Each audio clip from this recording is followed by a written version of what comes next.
네, 반갑습니다. 법인영업 마스터 과정 사전학습 시간입니다. 네, 오늘은 성실신고 확인 대상자가 되면 세금을 더 내게 되나요? 라는 주제를 가지고 말씀을 드리도록 하겠습니다. 자, 이제 바로 시작하겠습니다. 예, 우선 성실신고 확인 제도가 무엇인지 우리가 먼저 알아야 되겠죠. 예, 성실신고 확인 제도는 이제 수익 금액이 일정 규모 이상인 개인 사업자가 종합소득세 신고, 예, 종합소득세 신고는 이제 5월 달에 통상하죠.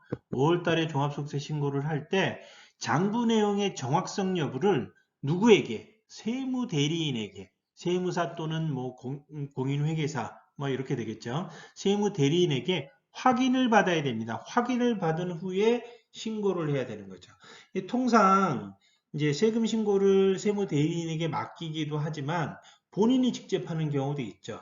그런데 이 성실 신고 확인 대상이 되면 수익 금액이 일정 규모 이상인 사업자가 되면 반드시 세무 대리인에게 확인을 받은 후에 신고를 해야 된다는 얘기입니다. 그래서 뭘 도모하는 거냐? 개인 사업자의 성실 신고 유도를 하기 위해서 2012년도부터 도입한 제도가 성실 신고 확인 제도입니다. 그래서 수익 금액 일정 규모 이상 개인 사업자에 대해서 세무대리인 외부의 확인을 받아라. 법인으로 치면 외부 감사와 같은 그런 역할을 하는 거다라고 보시면 되겠죠. 그런데 이 제도가요, 2017년도에 법률이 개정이 되면서 이제 확대 시행이 되게 됩니다. 확대 시행이 되는데 어떤 부분이 확대가 됐는가 하면 개인 사업자만 대상으로 진행이 되는 게 아니고 법인 사업자까지 이제 확대가 됩니다. 법인 사업자 중에 어떤 법인이요? 이 두 가지 법인에 확대가 됩니다. 첫 번째는 소규모 법인이에요. 소규모 법인. 법인인데 규모가 작은 소규모 법인에 해당이 되면 이건 개인 사업자가 아니지만 소규모 법인이지만 성실신고 해라라는 의미고요. 두 번째는 성실신고 확인 대상인 개인 사업자가 법인 전환을 한 겁니다. 위에서 일정 규모 이상의 이제 개인 사업자가 성실신고 확인 대상이었는데 성실신고 확인 대상에서 벗어나기 위해서 법인으로 전환한 거죠. 법인 전환을 하고 나서 3년 동안은 계속 성실신고해라. 그런 의미로 보시면 되겠습니다. 소규모 법인은 위에서 말씀드린 소규모 법인은 어떤 거냐? 법인세법 39조 3항에 세 가지 규정을 두고 있는데요. 이게 전부 다 엔드 조건입니다. 엔드 조건.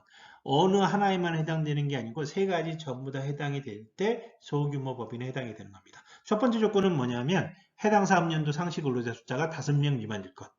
근로자 5명 미만일 것. 두 번째는 지배주주 특수관계인 지분합계가 전체 50% 초과할 것. 그래서 대주주 지분이 특수관계인 포함해서 50% 초과하면 초과하면 성실신고 대상이다. 세 번째 조건은 뭐냐면요. 부동산 임대업 법인. 법인인데 부동산 임대법인이에요. 그러면 당연히 들어간다는 얘기고요. 부동산 임대법인은 아닙니다. 부동산 임대법인은 아니지만 이자소득, 배당소득, 부동산 임대소득이 전체 수익금액의 70% 이상이 되는 법인입니다. 그러면 해당이 된다.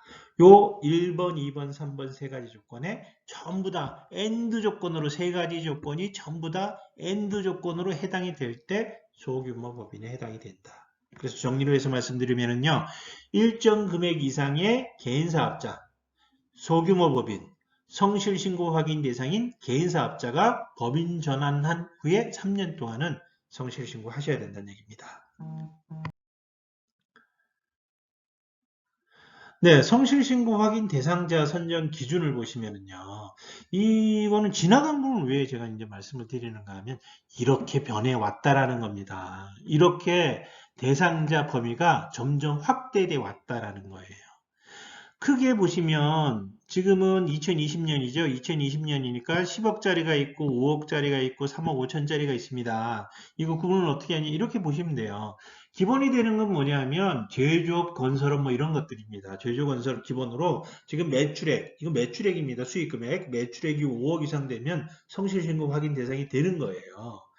그런데 10억은 뭐냐? 10억은요. 농업, 어업, 임업, 과업 이거는 좀 혜택을 주는 거고 부동산 매매업, 도소매 이런 건 뭡니까? 거래 규모가 큰 것들이에요. 부동산 매매, 도소매. 거래 규모가 좀 큰 거는 이거는 10억 이상 매출 10억 이상 되면 성실신고 확인 대상이 되는 거고, 밑에 거 3억 5천짜리는 뭡니까? 이거는 일종의 피를 받는, 사용료를 받는, 수수료를 받는 그런 업종들입니다. 부동산 임대업, 부동산 관련 서비스, 임대업, 뭐 기술 서비스, 사업 지원 서비스, 여가 관련 서비스, 개인 기타 서비스, 이런 것들 얘기를 하는 겁니다. 이런 거는 3억 5천. 그래서 지금은 3억 5천, 5억, 10억 매출액이 이 금액이 넘어가게 되면 성실신고 확인 대상이 되신다. 올해 기준입니다. 올해 기준으로 이렇게 축소가 됐다. 그래서 이런 기준이면요, 웬만큼 이익이 나는, 내가 세금을 내야 된다 라고 생각을 하시면 이익이 나는 사업장은 거의 다 성실신고 확인 대상에 들어간다. 이렇게 보셔야 되는 겁니다. 그럼 이 성실신고 확인 대상자 별로 안 좋죠? 안 좋은데 반대급부를 좀 줍니다. 혜택을 좀 주는 거죠. 야, 이게 일반적으로 성실신고 확인 대상자한테는 좀 과도한 이제 의무를 부과를 하기 때문에 좀 혜택을 줄게. 이렇게 얘기를 하는 거예요. 그 혜택이 뭐냐? 첫 번째는요, 신고기한을 연장을 해줍니다. 보통 개인사업자는 5월 말까지 신고를 하죠. 한 달 연장을 해줍니다. 아까 소규모 법인은 이제 법인세 신고를 하죠. 소득세 신고하는 게 아니고 언제까지 합니까? 3월 31일까지, 3월 말까지 하죠. 그런데 소규모 법인 역시 한 달 연장을 해줘서 4월 30일까지. 법인인데 성실신고 확인 대상이 되시는 분들은 4월 30일까지 한 달 이렇게 신고기한을 연장을 해줍니다. 두 번째, 의료비, 교육비 세액공제 해줘요. 원래 이제 개인 사업자는 의료비, 교육비 이런 거 우리 연말정산을 할 때 세액공제가 안 되죠. 소득세 신고할 때 세액공제가 안 됩니다. 의료비나 교육비는 이거 세액공제 받으려고 하면 누가 돼야 됩니까? 근로소득자가 돼야 되는 거죠. 개인 사업자임에도 불구하고 성실신고 확인 대상자 의료비, 교육비 세액공제 해줄게 혜택을 주는 겁니다. 세 번째는 성실신고 확인 비용. 성실신고 확인 비용이 뭡니까? 아까 세무대리인한테 맡기란 얘기죠? 세무대리인한테 성실신고 확인 대상, 성실신고 받기 위해서 들어가는 비용을 공제를 더 해줄게. 라고 얘기를 하는 겁니다. 공제를 더 해줄게. 얼마를 공제를 해주는데, 성실신고에 지출한 금액 60%, 120만원 한도로 해서 추가적으로 공제를 해줄게. 법인은 150만 원까지 한도를 늘려줄게 라는 겁니다. 그래서 성실신고 하려고 제가 세무사님 만나서 100만 원 드렸어요. 성실신고 대상 비용을. 그러면 100만 원의 60%에서 60만 원을 세액공제를 받을 수가 있다라는 겁니다. 그런데 내가 원래 100만 원 드렸습니다. 100만 원 드린 거는 이제 외부 기장료 세금 신고할 때 드리는 비용이죠. 이거는 비용으로 인정해 줍니까? 안 해줍니까? 비용으로 인정해 주죠. 이것도 비용으로 인정해 주고요. 또 세액공제도 또 해주고 두 번 해주는 겁니다. 그래서 성실신고 하는데 들어가는 비용에 대해서 돈이 더 들어가더라도 세금으로 다 보전을 해줄게 라는 의미로 이제 보시면 되겠죠. 반대로 성실신고 이렇게 하게 되면은 혜택을 주는데 안 하면 어떻게 할 거냐? 불이익을 줍니다. 안 하면은. 어떤 불이익을 주는가 하면요. 일단은 성실신고 확인서를 제출을 해야 됩니다. 신고를 하려고 하면 안 냈습니다. 안 냈으면요. 산출세액의 5%를 가산세로 냅니다. 세금이 100만 원 나왔습니다. 성실신고 안 했어요. 그러면 105만 원, 5% 가산세 붙어서 105만 원 내야 된다는 얘기죠. 그리고 이런 분들은요, 어디 갖다 놓느냐? 앞으로 세무조사 대상자로 선정될 가능성이 높아지는 겁니다. 성실신고 대상임에도 불구하고 성실신고 안 했습니다. 세무조사 대상자가 될 가능성이 크다. 이렇게 보시면 되겠고요. 성실신고 했는데요. 성실신고가 뭡니까? 제대로 신고하라는 얘기죠. 거짓말하지 말고 신고하라는 얘기입니다. 성실신고 했는데 세무대리인이 제대로 검증을 안 했어요. 검증을 안 한 게 나중에 밝혀졌습니다. 밝혀진 금액이 1억 이하다라고 하면 세무사한테 징계가 갑니다. 직무정지 3개월 또는 과태료 500만 원. 1억이 넘었어요. 직무정지 3개월에서 1년, 과태료 500에서 1000만 원. 허위 금액이 5억이 넘었습니다. 직무정지 1년에서 2년입니다. 그래서 이 세무대리인 제재사항이 상당히 좀 파워풀한 거예요. 이게 왜 파워풀한가 하면 세무사님들도 영업을 하시죠. 세무사님도 기장을 하려고, 세무 대리하려고, 세금 신고하려고 영업을 하십니다. 영업을 하는데 그러면 납세자한테, 자기 고객들한테 잘 보여야 되겠습니까? 그냥 막 대도 되겠습니까? 잘 보여야 되죠? 그럼 고객이, 증빙이 없어요. 세무사님 이것 좀 어떻게 처리해 주세요. 라고 얘기를 합니다. 그럼 세무사님이 안 됩니다. 이거 고지고대로 처리해야 됩니다. 이렇게 얘기하면 손님이 떨어질까요? 늘어날까요? 떨어지겠죠. 그래서 웬만하면 세무대리인이 고객이 하는 얘기를 받아주기도 하고 어느 정도 선까지는 좀 수긍을 해주는데 성실신고 확인 대상은 그런 거 조금 더 봐주다가 자기가 징계를 먹는다는 얘기예요. 징계 먹으면 직무정지 나오고요. 과태료 나오고 세무 대리하려고 돈 좀 받았다. 이 신고 대행 수수료 좀 받았다가 이렇게 직무정지 나오고 과태료 나옵니다. 그러면 수수료 좀 더 받으려고 고객이 원하는 거 허위 성실하게 신고하지 않는 허위 내용을 집어넣어서 신고하겠습니까? 안 하신다는 얘기죠. 그런데 이 성실신고 확인 제도가 아까 2012년에 생겼다라고 말씀드렸죠. 세무사 징계 숫자가 점점 늘어납니다. 점점. 지금도 많은데요. 점점 늘어났어요. 지금 좀 줄어들었죠. 왜 이렇게 늘어났느냐? 옛날에 하던 대로 그렇게 고객의 요청을 받아들여서 조금 봐주신 거예요.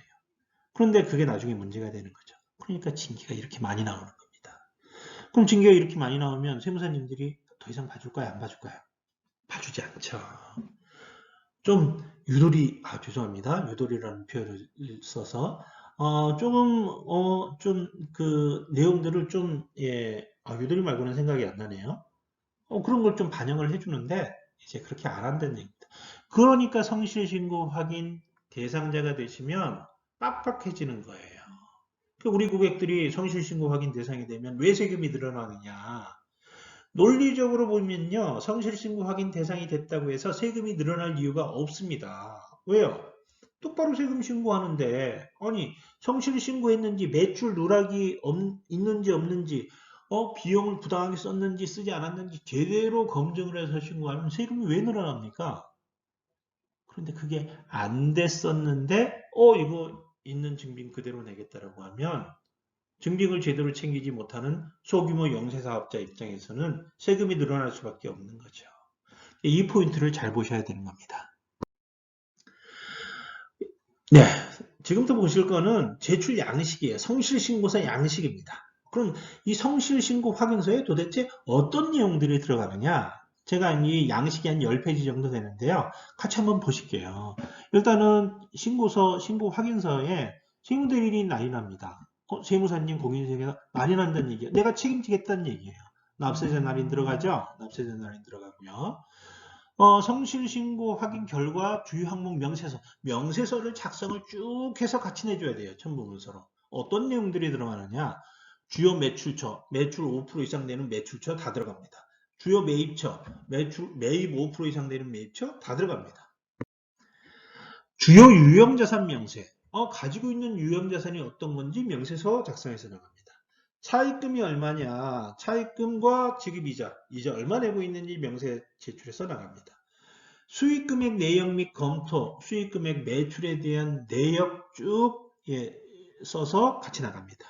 매출 증빙 현황, 매출에 대해서 세금계산서 끝니, 계산서 끝니, 신용카드 끝니, 현금영수증 끝니 뭐 이런 것들 같이 분리를 해서 나간다는 거고요.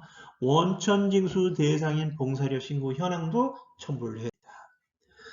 연간 부가세, 개별 서비스세, 과세표준, 손익계산서 들어가고요. 그리고 원가 명세서도 같이 들어가고요. 급여 지급 현황 같이 정리해서 들어가줘야 됩니다. 3만 원 이상 적격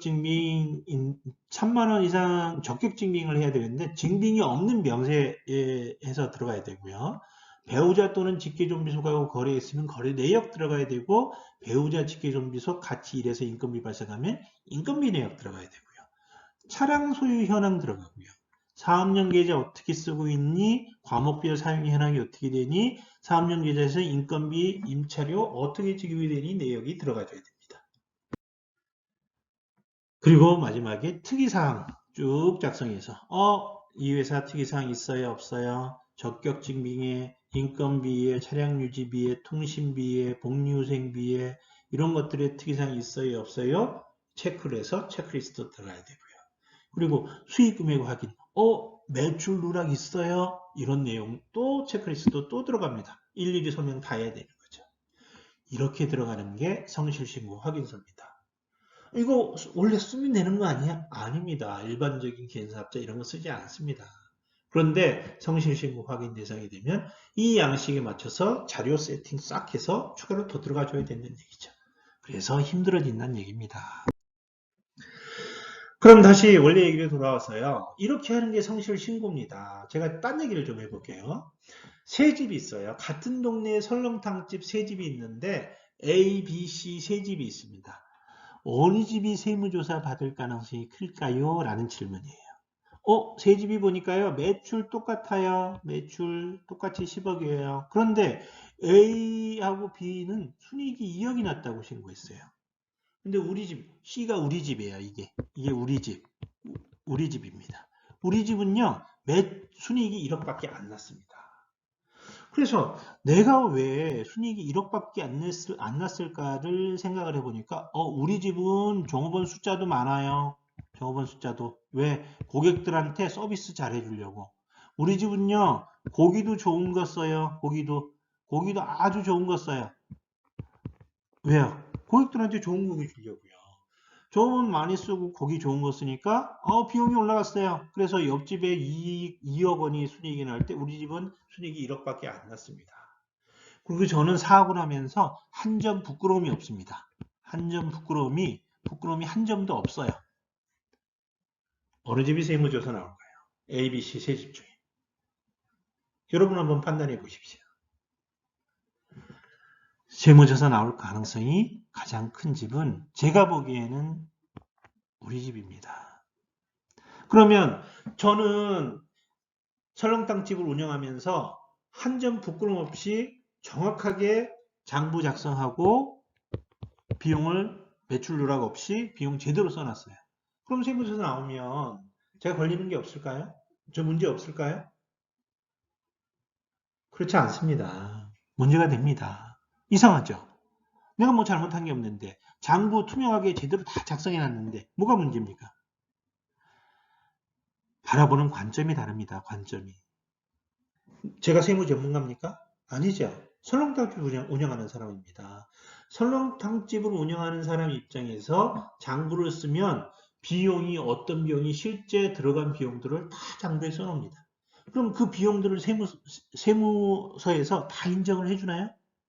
그렇지 않아요. 인정해주지 않습니다. 인정해주는 것도 있고요. 부인해버리는 것도 있어요. 근데 저는 실제로 썼거든요. 비용으로. 그걸 다 비용으로 썼다고 생각을 하지만 세무서는 그렇게 보지 않는 거죠. 그게 뭐냐면 누가 잘했다 잘못했다가 아니고요. 관점이 다르다는 거예요. 그래서 세무조사를 받으면 힘들어진다는 얘기입니다. 내가 아무리 잘했어도.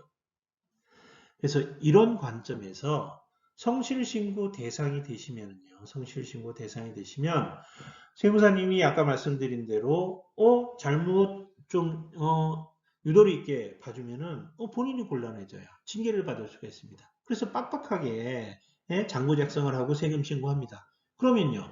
내가 그런 증빙을 제대로 잘 챙기면 아무 문제가 없는데 증빙을 잘 못 챙겨요. 조금 사업 규모가 작은 사업장이 늘 그렇죠. 조업원들하고 소주 한 잔 먹었는데 영수증 챙기시는 사장님 물론 많으시지만 그렇지 못한 사장님도 많으십니다. 그럼 그게 비용입니까? 비용이 아닙니까? 비용이죠. 영수증 없으면요. 비용 인정 못 받죠. 그런 문제들이 발생하기 때문에 이 증빙을 잘 못 챙기는 사장님들은 성실신고 확인 대상이 되시면 그 증빙 불비 때문에 세금이 증가하게 되는 겁니다. 내가 성실신고 대상이 아니라고 하면요. 대충 맞춰서 신고를 해도 됩니다. 그런데 성실신고 대상이 되어버리면 대충 맞춰서 신고할 수 있는 상황이 안 돼요. 정확하게 있는 증빙만 가지고 신고하게 되는 거죠. 그래서 그런 문제들이 발생하기 때문에 성실신고 대상이 되신 사장님들께서 힘들어 하시고요. 성실신고 대상에서 빠져나가려고 하는 겁니다. 왜 성실신고 대상에서 빠져나가면 뭐가 좋습니까? 세금 신고할 때요. 세금 신고할 때 이게 매출 10억에 순이익 2억. 우리 동네는 설렁탕집을 하면 평균 업종 수익률이 20% 정도가 나옵니다. 그러면 내가 20% 정도 수익률 맞춰서 어느 정도 맞춰서 신고하게 되면 세무조사 나올까요? 안 나올까요? 안 나오죠. 그게 달라지는 겁니다. 그래서 그 점 유의하시고 생각을 해보시면 답이 나오지 않을까 생각이 됩니다. 더 자세한 건 본 강의에서 말씀을 드리도록 하겠습니다.